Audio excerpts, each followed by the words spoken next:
So I started coding this game, and this is what I have so far. It's not much, but I still like to document it anyway.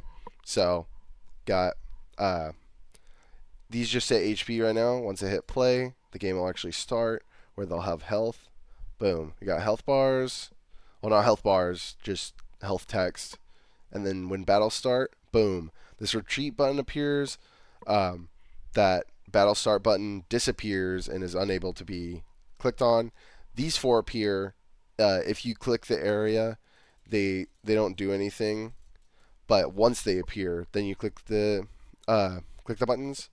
Then uh, he'll or the player will attack the enemy, and the enemy will attack the player, all in an instant.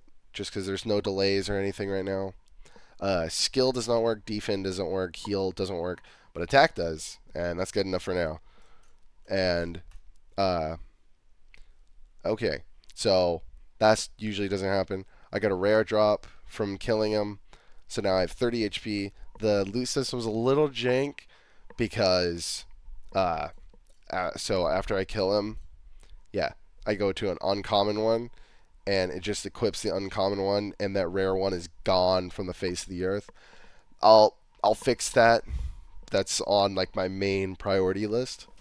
But yeah, I like what I have so far. It's not much, but you know, I it's pretty good. I like it. But I'll keep you posted.